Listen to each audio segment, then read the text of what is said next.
आइए आज हम सबसे पहले इलेक्ट्रिकल चार्जेस एंड फील्ड को समझते हैं। ये 12 की फर्स्ट चैप्टर है और ये बिल्कुल आसान है। इसमें ज़्यादा कुछ करने की ज़रूरत है नहीं। इस पे बेसिक क्वेश्चन, सबसे पहले बेसिक कॉन्सेप्ट को समझते हैं और बेसिक कॉन्सेप्ट में हम देखते हैं कि चार्जेस जो हैं, इलेक्ट्रिकल चार्जेस क्या है। इलेक्ट्रिकल चार्जेस को सबसे पहले तो हम एक बात कहेंगे, इनको सबसे पहले फ्रैंकलिन ने डिफ़ाइन किया था। इन्होंने बताया था कि चार्जेस जो हैं दो तरह के होते हैं, एक पॉजिटिव चार्जेस, जैसे आप लोगों को सबको पता है, जब positive charges and negative charges, right. और इन दोनों ये जो चार्जेस हैं, जिनकी वजह ये जो दोनों चार्जेस हैं, इनको अगर हम साथ में मिला दें तो एक बात पे हम कह सकते हैं, इट कैन क्रिएट पोलैरिटी। ये polarity, it is polarity. Polarity का मतलब है कि ये बताती है कि मतलब डायरेक्शन ऑफ इलेक्ट्रॉन्स जो हैं वो किस डायरेक्शन में है, क्या है, मतलब आउटवर्ड निकल रही है या इनवर्ड आ रही है। तो ये फ्लो ऑफ इलेक्ट्रॉन्स को हमें डिफाइन करता है, इसलिए इसको हम एक वर्ड में पोलैरिटी भी कहते हैं, ठीक है। तो इसमें हम एक चीज़ों को समझते हैं कि अगर दो पॉजिटिव चार्जेस हैं जैसे, तो इन दोनों को अगर हमने आपस में, अगर हम बिल्कुल इनको अगर पास लाएं, आपस में पास लाएं, तो ये क्या करते हैं, एक दूसरे के बीच में फोर्स लगाते हैं और एक दूसरे को एक दूसरे से अलग करने की कोशिश करते हैं, जिसको हम रिपल्सन कहते हैं, और इसी का सेम एग्जांपल अगर हमने ले लिया कि अगर हमने पॉजिटिव चार्ज की बॉडी है उसको नेगेटिव के पास हमने ले आया, तब ये क्या करती है, एक दूसरे को अपनी तरफ अट्रैक्ट करने लगती है। इसको हम अट्रैक्शन बोलते हैं।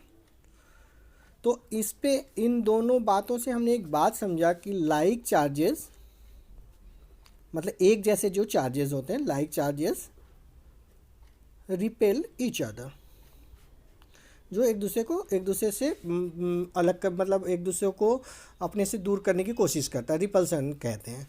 और डिफरेंट चार्जेस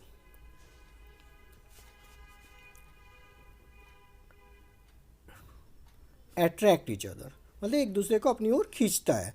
इट मीन्स ये हो रहा है कि अगर हम एक तरीके से समझें कि ये जो रिपल्सन हो रही है या अट्रैक्शन हो रही है, ये दोनों ही केस में हमारा एक फोर्स काम कर रहा है। हाँ, ये दोनों जो फोर्स काम कर रहा है, इसको हम कूलम फोर्स कहते हैं। कूलम ने to give him honour this force is namely as Coulomb. Coulomb ने एक बात सबसे पहले बोली थी कि जब to give him honour this force is namely as coulomb.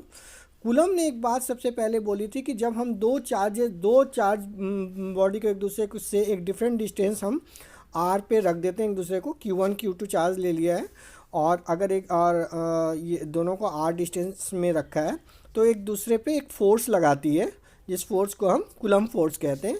और वो फोर्स जो है F जो है वो ये इन्वर्सली प्रोपोर्शनल होता है इन दोनों चार्जेस के Q1 Q2 के मल्टीप्लिकेशन और इनके inverse proportional of square of distance between them.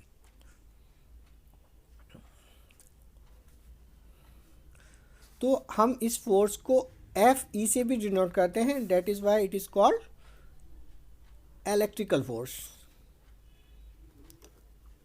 क्योंकि चार्ज की वजह से क्रिएट हो रही है। आप सबको पता है, जब हम इसका प्रोपोर्शनल साइन हटाकर इक्वल लगाते हैं तो इसके बगल में इसके बदले कांस्टेंट आता है। सपोज मैंने इस कांस्टेंट को K लिख दिया, Q1 Q2 over R square हो गया।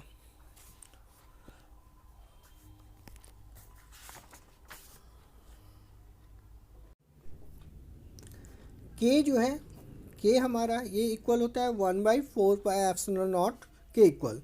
एप्सिलॉन नॉट जो है उसे हम कहते हैं, एप्सिलॉन नॉट को हमें आप लोगों को पता है कि हम क्या कहते हैं, permittivity of free space. Free space की जो परमिटिविटी होती है उसे हम एप्सिलॉन नॉट कहते हैं, और इसकी वैल्यू जो होती है वो 9 × 10⁹ न्यूटन मीटर स्क्वायर और बाय कूलम स्क्वायर के इक्वल होती है। तो आप लोगों को लग रहा होगा ये यूनिट हमने कहाँ से डिफाइन करी, तो you can easily find this from this formula only. you can see here I can write K equal to F R square upon में Q1 Q2. Suppose Q1 or Q2, if Q1 equal to Q2, then we can write Q square over here, right? So therefore K equal to, I can write K equal to F R square upon में Q square. हमें बच्चों पता है कि F जो होता है वो इसका यूनिट न्यूटन होता है फोर्स का, डिस्टेंस R का मीटर स्क्वायर होती है, और अपॉन में 4 Q इक्वल टू 4 तो कूलम स्क्वायर. तो डेट इज़ वाई ये बन गया न्यूटन मीटर स्क्वायर पर कूलम स्क्वायर.